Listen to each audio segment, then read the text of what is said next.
Tonight, a Texas doctor with a history of medical board reviews now arrested for allegedly tampering with IV bags, resulting in the death of his colleague. Officials say anesthesiologist Dr. Reynaldo Ortiz Jr. was arrested Wednesday on federal charges of tampering with a consumer product causing death and intentional drug adulteration. According to the criminal complaint, in June, Dr. Ortiz's coworker experienced a medical emergency and died after treating herself for dehydration at home with an IV bag.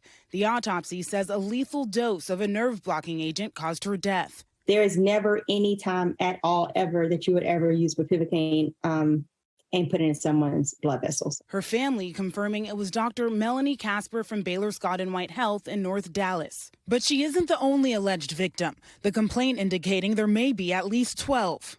The complaint pointing to surveillance video that they allege shows Ortiz placing suspected tampered IV bags into a warmer. This is so scary and shocking to all of my clients.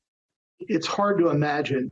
Attorney Bruce Steckler represents at least 2 alleged victims described in the complaint, one of them just 18 years old. I think anybody who sends someone for a routine surgery does not expect to be told, especially if it's your healthy 18-year-old son, that your child might have a 50-50 chance of survival. Baylor Scott & White Health telling NBC News its facility contacted law enforcement after discovering that an IV bag appeared to have been compromised, adding their facility is closed while they help investigators contact patients. There were a number of red flags that went unheeded in this particular situation.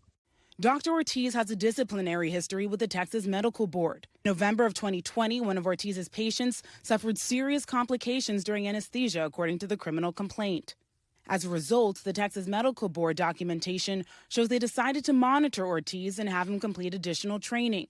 But he was still able to practice. And more medical board documents show that in 2016, Ortiz was found guilty of a misdemeanor for shooting his neighbor's dog. The medical board disciplined him with a fine, while the medical center suspended him for 2 weeks for failing to report it.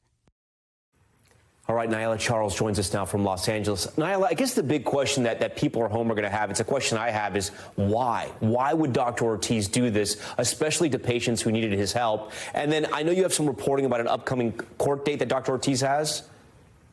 Right, Tom, that's a great question, but unfortunately, the criminal complaint doesn't list a possible motive. So far, we haven't been able to reach Dr. Ortiz for comment, and it's not yet clear whether or not he's obtained an attorney, but we do expect to learn more on that front at his federal court appearance that's expected on Friday. Tom?